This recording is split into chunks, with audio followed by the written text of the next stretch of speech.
quarta-feira à noite, para a leitura. Pedindo permissão do mentor da casa, ele que esvaziou o Svetikte, para que ele faça a devida limpeza de qualquer energia negativa que se encontre. Pedimos a purificação da água, que é o remédio necessário que leva para nossas casas. E assim, em nome de Deus, do Cristo e da caridade, estamos iniciando as atividades da quarta-feira à noite. Nossa irmã Nida vai fazer a explanação, nossa irmã Nessa faz a leitura do Evangelho e nossa irmã Nida também faz a irradiação para os lares.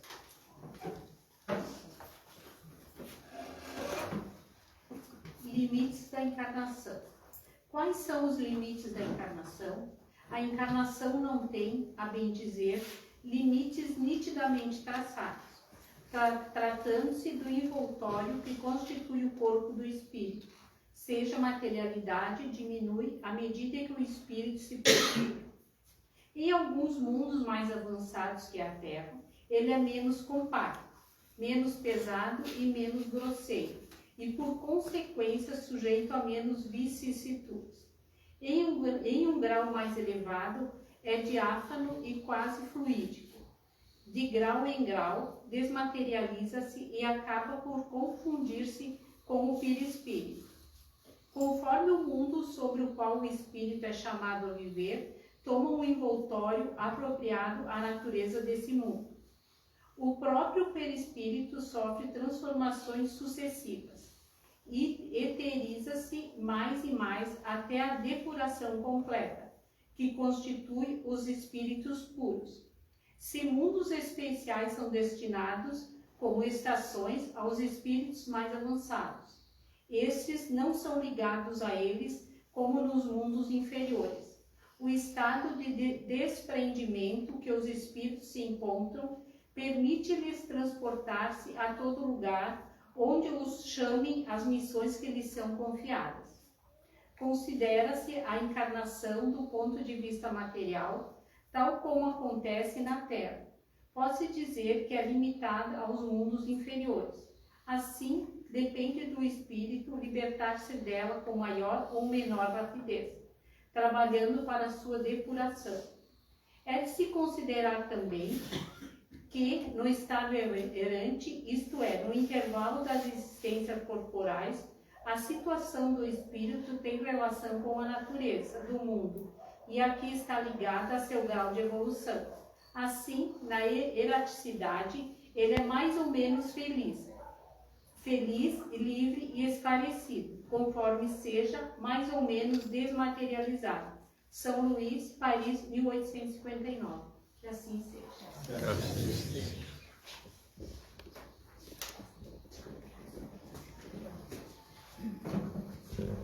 Boa noite, irmãs, irmãos. Nosso Mestre Jesus nos ampare, hoje e sempre. A gente vai falar um pouquinho sobre a reencarnação, né? E principalmente sobre a educação do espírito encarnado, né? Espíritos somos todos. Então, como eu botei aqui, né, nos anúncios, a gente vai falar primeiramente o objetivo da encarnação. Então, quando a gente está sendo preparado para reencarnar, o mundo espiritual tem todo um trabalho para preparar esse espírito para receber esse corpo. Porque é o espírito que recebe o corpo para vir para a Terra. E o mundo espiritual tem um cuidado todo especial, colocando anjos da guarda, anjos tutelares para nos intuir, para nos proteger, para nos encaminhar. Vejam a misericórdia divina, que está sempre nos amparando e não nos deixa órfãos, né? Então, por sua paterno-maternidade, Deus, né, está sempre nos protegendo. E coloca, então, esses espíritos guardiões. Na grande maioria são espíritos desencarnados, mas também tem espíritos encarnados, que são os nossos guardiões, são criaturas que são os enviados de Deus e instrumentos de Deus para nos amparar, para nos instruir, para nos colocar no caminho reto. Porque todos nós reencarnamos para evoluir, para aprender a amar, para crescer. Então, o anjo guardião, vamos ver o que diz aqui no Evangelho, capítulo 26, item 11. Capítulo 26, item 11. Aqui no 11.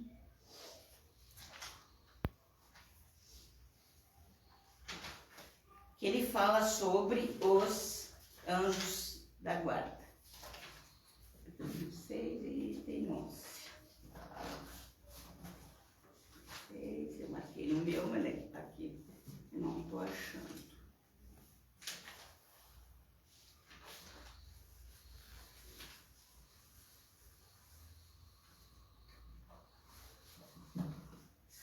Capítulo 26.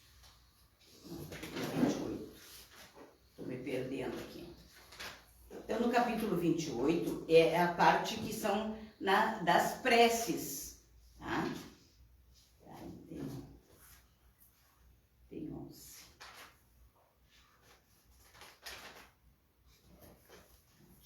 Então, tem os anjos guardiões e espíritos protetores. Todos temos um bom espírito que se liga a nós a partir do nosso nascimento. Aqui ele fala a partir do nosso nascimento, mas sempre no planejamento espiritual, o mundo espiritual já designa alguns espíritos para nos proteger, alguns.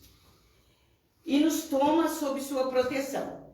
Cumpre junto de nós a missão de uma mãe ou de um pai junto ao seu filho e de conduzir-nos ao caminho do bem e do progresso através das provas da vida. Fica feliz quando respondemos à sua solicitude, sofre quando nos vê sucumbir. Seu nome pouco importa, pois ele pode ter um nome conhecido na terra, pois ele pode não ter um nome conhecido na terra. Assim, invocamo-lo com o nome de anjo guardião, nosso bom gênio ou um protetor. Podemos também invocá-lo sob o nome de um espírito superior qualquer, pelo qual nos sentimos mais particularmente simpáticos. Então, às vezes a gente tem, o nosso anjo protetor, um santo de devoção, que a gente chama para nos amparar. Além do nosso anjo guardião, que é sempre um espírito superior a nós, temos espíritos protetores que, por serem menos elevados, não são menos bons e benevolentes. São os nossos parentes ou amigos, ou algumas vezes pessoas que não conhecemos nessa existência, ajudando-nos com seus conselhos e muitas vezes com a sua intervenção nos atos da nossa vida. Os espíritos simpáticos são os que se ligam a nós por uma certa semelhança de gostos e tendências. Podem ser bons ou maus, conforme a natureza ou inclinação que os atraem a nós. Então, de acordo com a nossa vibração, a gente atrai esses espíritos desencarnados e também pessoas que nos rodeiam, encarnadas. A gente atrai, porque a gente tem afinidades. A gente é muito amiga. É uma pessoa que a gente nunca viu na vida, pela primeira vez a gente já sente uma afinidade incrível por essa pessoa, não é? Porque ela tem a mesma vibração que nós, os mesmos pensamentos, e se a gente começa a conversar, então, aí sim, que a gente se familiariza e se conhece. Então, seria o anjo, olha a imagem do anjo guardião que a gente tem de lembrança da infância, Lembra? Santo anjo do Senhor, A gente tinha aquele quadro guardado. Então, um anjo tutelar. Quando está sendo preparado uma reencarnação, espiritualmente, depois na sequência a gente vai ver o que acontece, mas só para a gente ter uma noção, Então, duas pessoas entram em acordo, Se não é racionalmente, que não se encontram em vigília, namorar, se conhecer, é através do sono. Então, quando estamos dormindo, também a gente se encontra. E o mundo espiritual aproveita, e aí o ser reencarnante vai ter uma reunião com os futuros pais. E esses pais vão combinar, a amparar, a ajudar esse espírito, essa criança que vai vir, né? Quanto tempo? Não sei. Vai depender. Porque para a espiritualidade não existe tempo nem espaço. Para nós, sim. Né? Para eles, não. Às vezes as pessoas, o pai e a mãe nem se conhecem ainda. Mas vão se conhecer. Mas já está sendo preparado lá no mundo espiritual, né? Um bercinho para essa criança vir aqui para a Terra. Então vejam que é todo um trabalho, é toda uma equipe preparando a reencarnação de uma pessoa. Imagina, né? Quantos milhões de pessoas, né? E quanto trabalho a espiritualidade tem. Então é um acordo bilateral entre duas pessoas. Que esse aqui é o padrão, digamos, é o padrão, né? Um homem e uma mulher. Mas nós sabemos que existe outro tipo de famílias que também pode ser combinado na espiritualidade, durante o sono, né? Que as pessoas às vezes não conseguem ter a reprodução natural, não é? E então, duas pessoas se combinam para adotar, mas esse espírito sendo preparado, né? Ou então uma reprodução assistida, uma dupla maternidade, né? Que hoje em dia a gente sabe que existem vários tipos de família. Ou uma dupla paternidade, mas aqueles adultos se comprometem a cuidar deste espírito nascente, dessa criatura que está pronta para vir para a Terra, se preparando para vir para a Terra, no momento. Então a espiritualidade tem todo um cuidado quanto a isso. Nós, encarnados, também nos preocupamos. Nós temos aqui o ECA, que é o Estatuto da Criança e do Adolescente.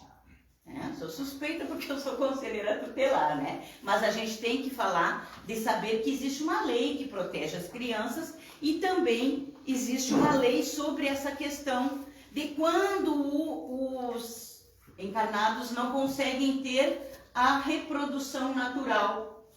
Pai e mãe, breve, tem a adoção. E existe na lei tudo programadinho para que haja essa proteção da criança, né? É o artigo 39, do artigo 39 ao 52 do ECA, na lei 8.069 de julho de 1990, que foi instituído, né, o ECA, que é o Estatuto da Criança e do Adolescente. Então, existe várias coisas preparadas para proteger. A gente aqui está falando em criança, nasciturno. Mas todos nós já fomos crianças.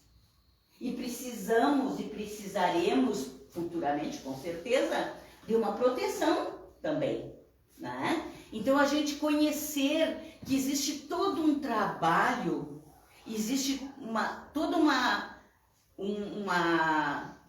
proteção divina para nós, todos nós, qualquer um de nós, é maravilhoso. Nós sabemos que Deus, na sua paterna maternidade, nos protege e prepara tudo. Então, os seres humanos têm as suas próprias leis, que é a legislação, né, dentro da proteção humana, dos direitos humanos, para todos, e específico para as crianças, o Estatuto da Criança e do Adolescente, e também o Estatuto Divino, né, que nos protege. Então, nós sabemos, né, que dentro de toda essa programação, a espiritualidade está tendo um trabalho todo especial, faz um planejamento. Então, esse planejamento é geral, tanto espiritual quanto material. Então, quando estamos na espiritualidade, está sendo preparado aquele espírito, aquela energia, aquela inteligência. Mas quando encarnado, também vamos precisar. Então, há um planejamento geral. Aí, agora aqui eu tenho os textos para que a gente possa ver. Né? Ida, sim. Mesmo esclarecer que mesmo nos casos do estupro, a espiritualidade trabalha para o reencarnado. Isso aí daí é um assunto para outro, porque também é a questão do aborto, do estupro. Então a gente vai comentar alguma coisa aqui pelo tempo, do período, não é? Da gestação, da preparação do espírito reencarnante. Aqui a gente está falando num contexto geral, não importa a metodologia, né? Pode ser por inseminação, pode ser através. Esclarecimento, né? Isso. No estupro, o agressor é um instrumento, né? A vítima também é um instrumento, né? E a criança está ali para reconciliar, né? As energias das pessoas. Mesmo sendo uma agressão, no caso do estuprador? Mesmo sendo. Para a espiritualidade, a gente sabe que o mal é a ignorância do bem, certo? E Deus sempre usa, e Jesus já nos deixou claro, porque muitos males vêm para bem. Nós sabemos que nesse sentido, claro, a legislação humana, né, pune severamente esse tipo de agressão, né? A gente sabe que existe uma legislação e todos nós temos que conhecer isso, mas dentro de todo esse âmbito, né, digamos, da espiritualidade, acontece esse tipo de ação. A espiritualidade aproveita aquele espírito que tem que vir compulsoriamente para a Terra, para aprender, porque nós viemos aqui para a Terra para aprender a amar, aprender a crescer, a evoluir. Nós viemos para isso. E muitas vezes o resultado de uma ação que para nós é um crime, é um crime, né? Jamais a gente vai aprovar um tipo de coisa, mas a gente sabe que a espiritualidade aproveita, né? Esse espírito vai reencarnar. De alguma forma, ele vai ser um instrumento de união, de amor para crescimento desta mãe. E aí entra um monte de coisa que a gente tem que fazer uma palestra específica para isso, né? Existem várias questões, né? O livre-arbítrio da mãe, a própria legislação, não é? Então, muitas mães optam por não fazer o aborto. Essa mãe é uma guerreira, né? Então ela opta por não fazer o aborto, por conhecer os desígnios divinos, certo? Então tudo isso a gente tem que também trabalhar em nós, para aceitação, né?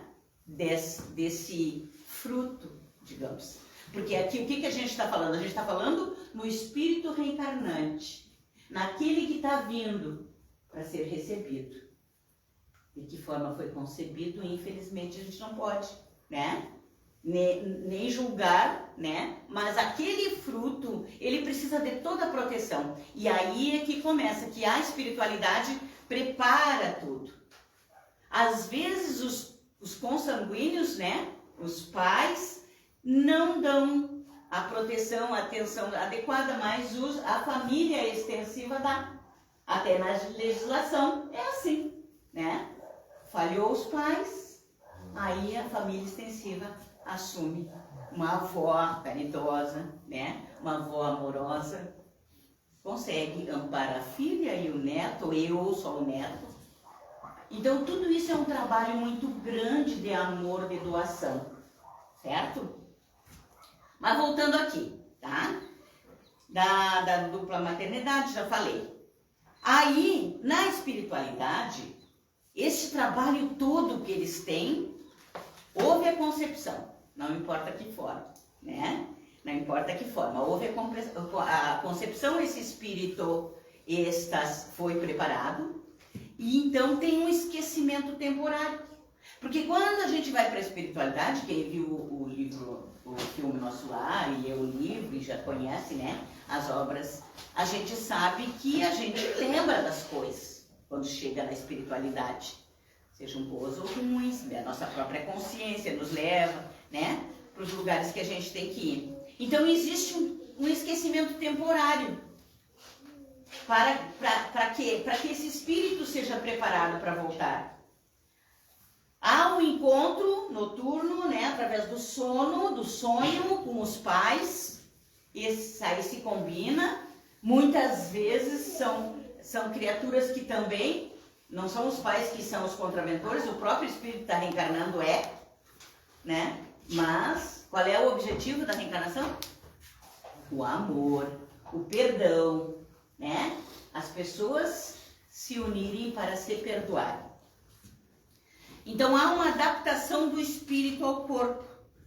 Aí aquele espírito, de acordo com a sua energia, de acordo com o seu mérito ou das necessidades, vai ter um corpo adequado para que ele possa evoluir, certo? Então, no sono profundo, ele vai se encontrar com os pais e vai aceitar esta proposta, certo? Restringimento do corpo espiritual quando da ligação ao corpo físico em formação. Então, o corpo espiritual, ele é restringido para poder se adequar àquele corpo físico que está sendo concebido, né? Através desse período, para nascer são 9 meses, mas aqui nós vamos ver, são 12 semanas para a pessoa, para o espírito realmente se adequar ao corpo, né?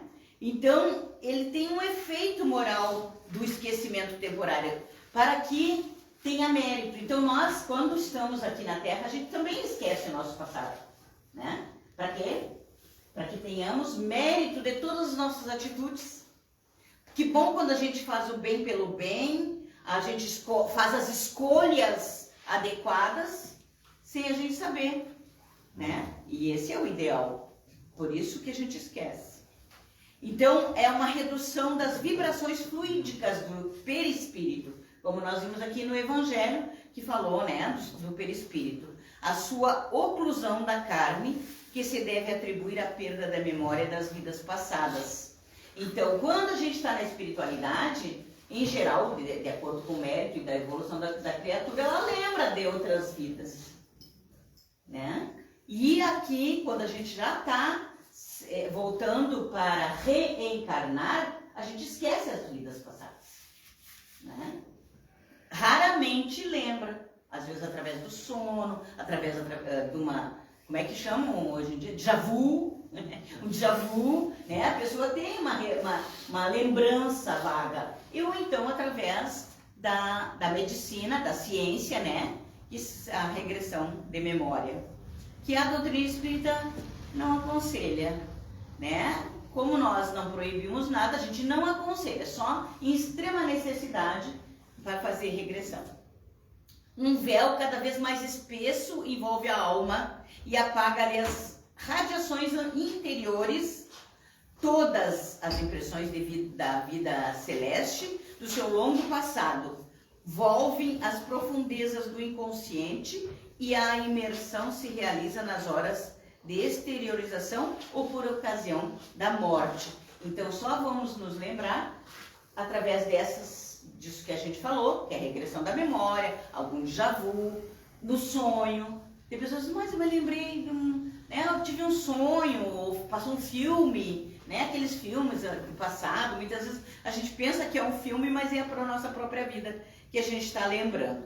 Nesse livro maravilhoso, Problemas do Ser do Destinador, de Leon Denis, é filosofia pura, tá, gente?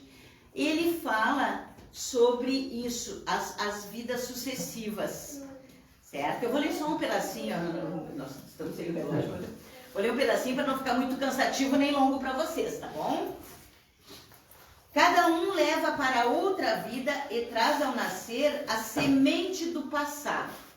Então, assim, ó, é uma questão de que nós somos responsáveis pelos nossos atos, presente, passado e futuro, tá? Então, não adianta a gente querer, mesmo que a gente esqueça aqui, pela misericórdia divina, mas lá, cansado, a gente vai ter que lembrar, ou pelo menos resgatar o nosso passado, né?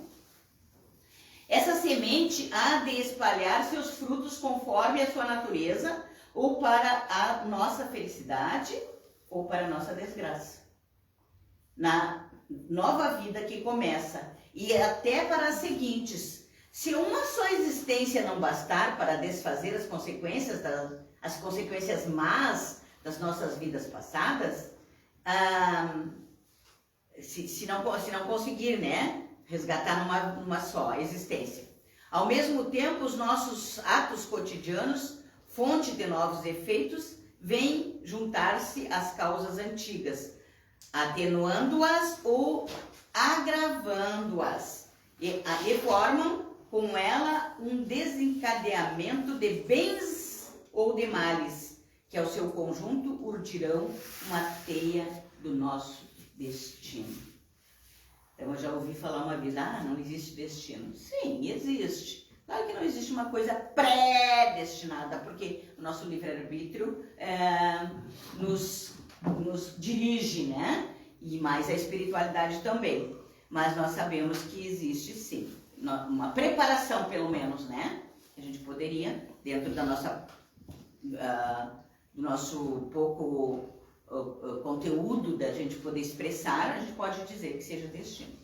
Assim, a sanção moral, tão insuficiente às vezes, tem tão sem valor, quando é estudada sob o ponto de vista de uma única vida, reconhece-se absoluta e perfeita na sucessão de novas existências. Então, se a gente começar a pensar assim, em uma vida só, a gente não consegue nem resgatar e nem evoluir o suficiente, né? Então, quando a gente consegue, através da doutrina espírita, entender as sucessões, né, de reencarnações, a gente vê que a justiça de Deus é perfeita. É mais ou menos o que ele quis dizer. Tá? O ser humano constrói o seu próprio futuro. Até agora, na sua incerteza, na sua ignorância, ele a construiu a palpar delas e sofreu a sua sorte sem poder explicá-las. Não tardará o momento em que, mais bem instruído, compenetrado pela majestade das leis superiores, compreenderá a beleza da vida, que reside no esforço corajoso e dará à sua obra um impulso mais nobre e elevado.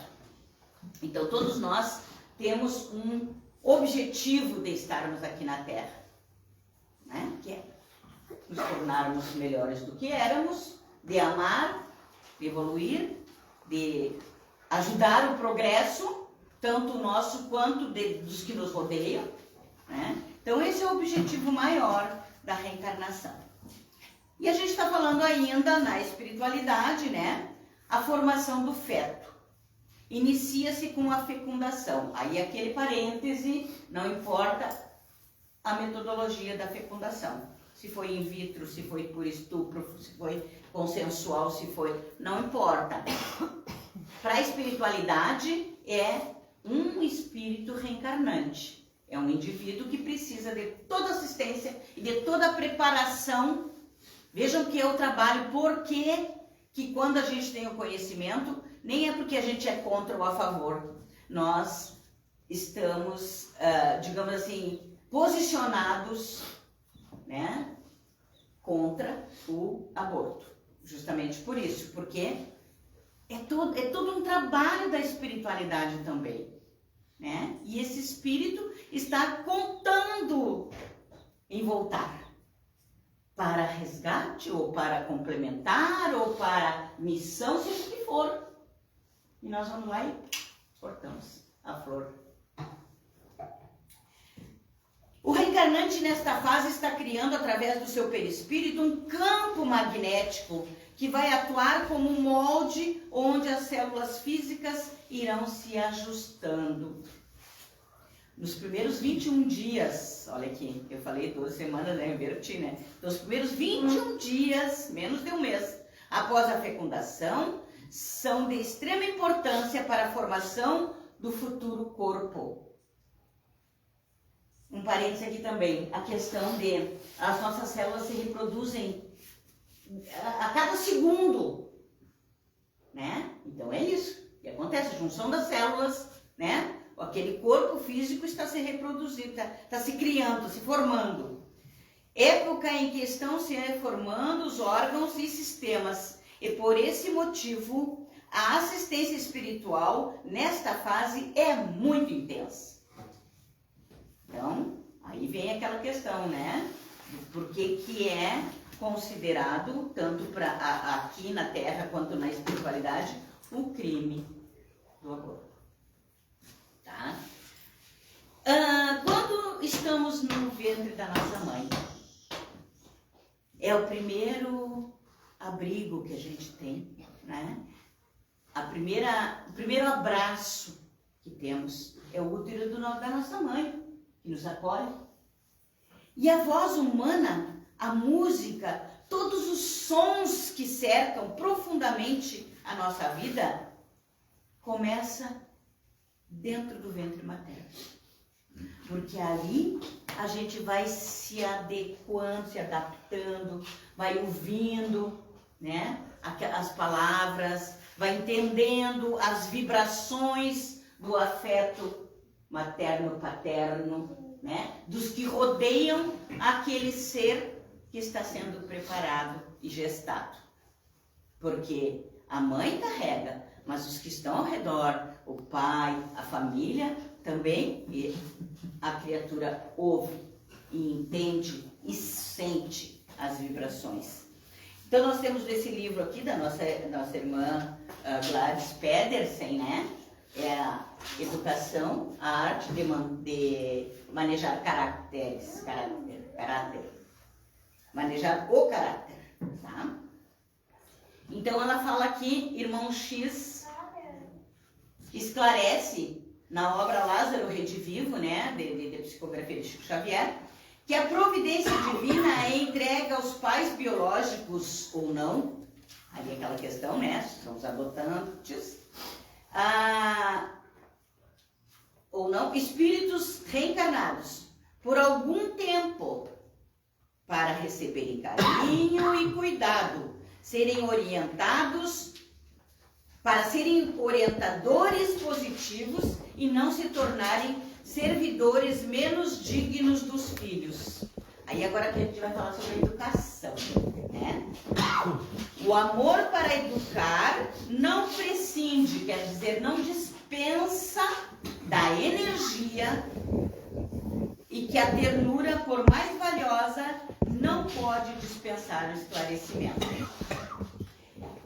Alerta ao mentor que os pais podem transformar a criança em pequeninos e detestáveis senhores do lar, que aos poucos se transformam em perigosos verdugos. Lembremos, a criança vai se tornar adolescente, depois adulto, e depois velho, e depois vai retornar de novo como criança. É tudo um círculo. É só enchê-los de brinquedos inúteis e de carinhos prejudiciais, sem vigilância necessária diante do futuro incerto. Continua ele ponderando que é necessário despertar a alegria, acender a luz da felicidade nas crianças que começam a luta humana em corpos tenros e às vezes enfermiços. Por que a criança tem essa aparência, né, terna, frágil? Para que a gente tenha todo o cuidado que elas merecem, né? E elas precisam de sol, da natureza, de muito amor. Seria crime cerrar-lhes o sorriso gracioso com os ralhos importunos quando seus olhos ingênuos e confiantes nos pedem compreensão. Muitas vezes os pais deseducam os filhos, ensinando-lhes palavras de gíria, incentivando-lhes as mãos pequenas em agressividades risonhas ou ao menosprezo aos semelhantes. Então essa é uma questão de educação dos filhos, tá? Então no plano material nós temos que usar de ética, porque o exemplo é tudo. Muitas vezes a gente fica pensando, mas eu tenho muitos bons exemplos, meus filhos não correspondem a esse exemplo. Uma hora vão corresponder. É que nós somos muito imediatistas. 40, 50, 60 anos é um estalo na espiritualidade, né? Se não deu nesta reencarnação, com certeza na próxima. Mas eu garanto, como avó que sou, quando os nossos filhos não respondem a nós, eles vão ver com os filhos, né? Eles vão passar com os filhos. E aí dizem, minha mãe tinha razão. Muitas vezes eu ouvi, minha mãe tinha razão, tu tem razão, mãe. É a mamãe. Então, O próprio mundo espiritual, a própria espiritualidade, a própria vida faz com que a gente aprenda, né? Mas nem por isso nós podemos, tudo bem, então nem vou me importar com isso. Não, nós temos que fazer a nossa parte. Porque Deus e a espiritualidade conta conosco, para que esse espírito reencarnante se torne uma criatura melhor. É para isso que nós viemos aqui. Você não é perdido uma reencarnação. E nós teremos responsabilidade, né? Lembram? Né? A plantação é livre, mas a colheita é obrigatória. Às vezes a gente vai colher. Às vezes a gente volta como filho, né? Ou como neto. E aí... Então é preciso praticar a ética e exemplificá-la.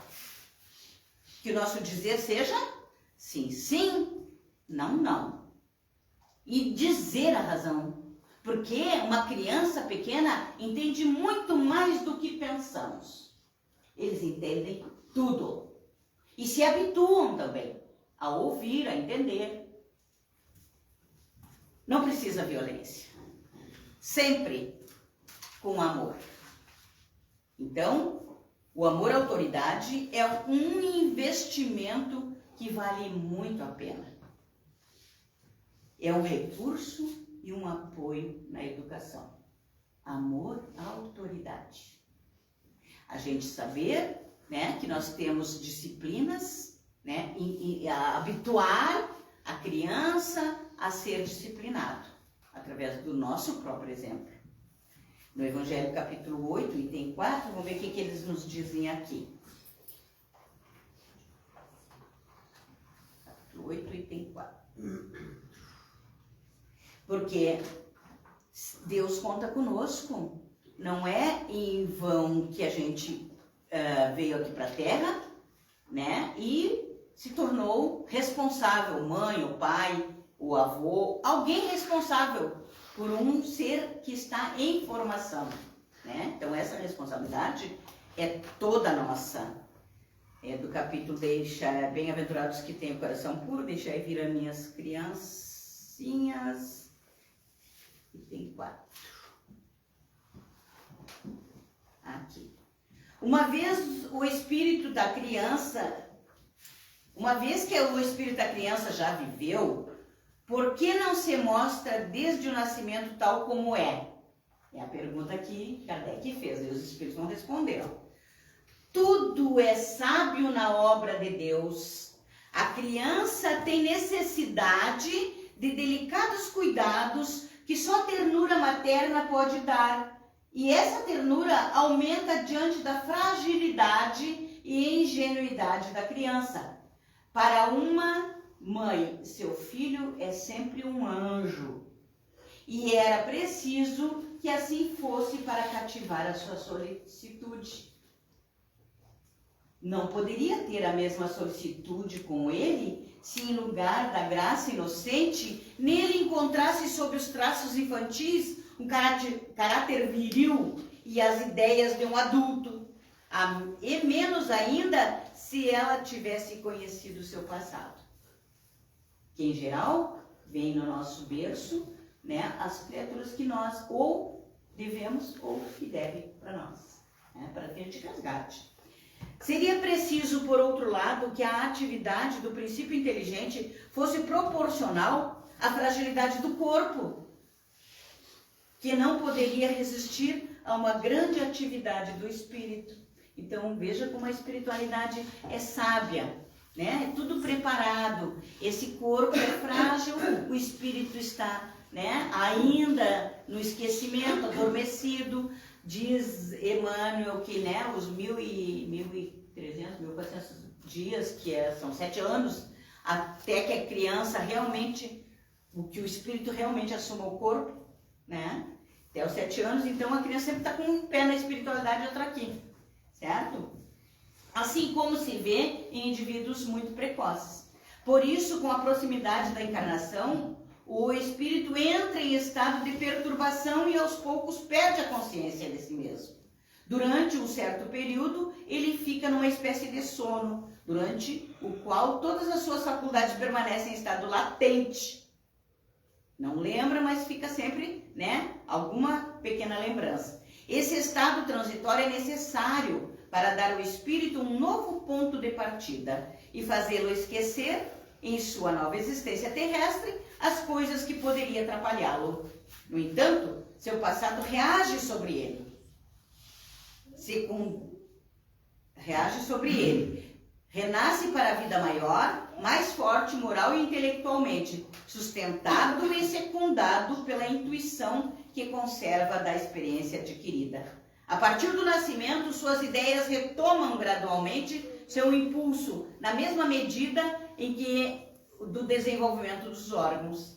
Assim, é possível que, durante os primeiros anos, o espírito é verdadeiramente criança, que é aquela questão, né, que agora Emmanuel já explica para nós. Porque as ideias que formam o fundo do seu caráter ainda estão adormecidas. Durante o tempo em que seus instintos dormem, ele é mais flexível e, por isso mesmo, mais acessível às impressões que podem modificar sua natureza e fazê-lo progredir, o que torna mais fácil a tarefa atribuída aos pais. Portanto, o espírito torna a vestir por um tempo a túnica da inocência. E Jesus está certo quando, apesar da anterioridade da alma, toma a criança como símbolo da pureza e da simplicidade. Que ele diz que todos aqueles que se assemelham às crianças, né? Não que são iguais. Então, é isso aí, as crianças são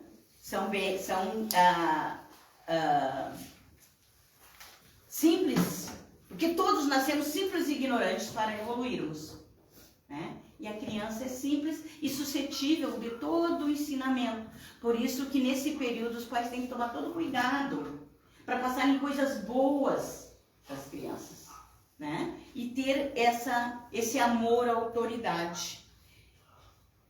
Disse, olha só, Pitágoras, é lá nem sei que ano ele é, ele falou, educa a criança e não será necessário punir o adulto.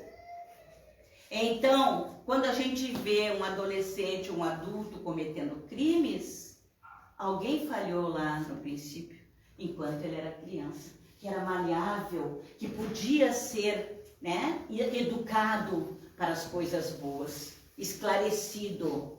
A criança tem que ser esclarecida. A gente tem que ensiná-los a pensar. Além do corpinho frágil com que iniciamos nossas vidas, né? Essa criança é um espírito imortal, dotado de personalidade, maturidade e tendências que podem ser modificadas através da educação e dedicação dos seus responsáveis. Então, nós precisamos nos imbuir disso para que nós tenhamos adolescentes e adultos melhores. Na primeira infância, é a fase propícia para carregar o inconsciente de mensagens educativas e otimistas. Colocar Deus na vida das crianças. Um pai ou uma mãe não podem dizer jamais para o filho que porque eu te amo, aceito tudo. Pois é exatamente o inverso. É porque eu te amo que eu quero que você seja uma pessoa decente. É porque eu te amo que eu desejo que você tenha ciência, tenha conhecimento, tenha sabedoria. De que as coisas são conquistadas com esforço. Isso aí quem falou foi Mário Sérgio Portela. Então, e Kardec nos diz, será muito mais pela educação do que pela instrução que se transformará a humanidade. E o maior obstáculo para o progresso é o orgulho e é o egoísmo. Queremos um mundo melhor para os nossos filhos. Quem não quer? O próprio Cristo diz, vós que sois humanos, quando um filho lhe pede um pedaço de pão, vai dar uma pedra? Não, imagina Deus que é nosso Pai, não é? Então nós queremos um mundo melhor, queremos uns filhos melhores, né? Um mundo melhor para nossos filhos, mas estamos deixando filhos melhores para o mundo?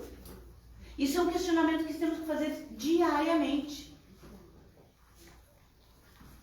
Uma presença constante Esse texto está, né, sobre a ética, presença constante, uma revista do nosso dia a dia, também é do Mário Sérgio Cortella. E só para encerrarmos, né, porque não existe uma criança solta no tempo e no espaço, sempre tem que ter uma família, alguém que sejam, né, os seus tutores. A família é a primeira e abençoada escola na educação moral e espiritual de um ser reencarnante. É a oficina santificante onde se burilam caracteres. É o laboratório superior em que se refinam ideais. Então, é na família que se educa o ser humano. Na escola, é o conhecimento e o complemento dessa educação. Mas uma criança já tem que ir educada para essa escola. Através do amor exigente. Daquele amor que a gente pode demonstrar para os nossos filhos, porque a gente quer que eles sejam melhores. Muito obrigada, meus irmãos, e que Deus nos proteja. Que assim seja. Vamos para a hidratação dos vários, que no momento você ser conceito, para enviar pensamento positivo, para o irmão que está precisando de ajuda, no lugar que ele estiver. A irmã para fazer a agradecer.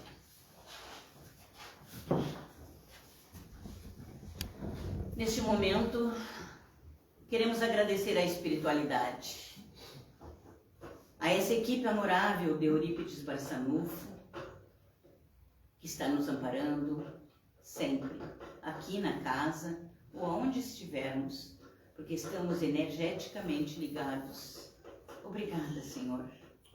Queremos orar por aqueles nossos irmãos que já partiram para a verdadeira vida, pelos nossos familiares, por aqueles que estão nas caixinhas, tanto encarnados quanto desencarnados, por aqueles nossos irmãos que estão em tratamento, que vêm na quarta-feira de manhã, por todos aqueles que te buscam, Jesus, através da oração, através do amparo, amigo, que possamos, através da fraternidade e do amor ao próximo, nos dar as mãos e nos ajudarmos. Obrigada, Senhor. Queremos orar pelos nossos lares, que cada aposento da nossa casa seja magnetizado por esses fluidos de energia, de amor. E nós que aqui estamos, Jesus, queremos agradecer a oportunidade da reflexão e que possamos ir para os nossos lares com a consciência tranquila do dever cumprido. Muito obrigada e que assim seja.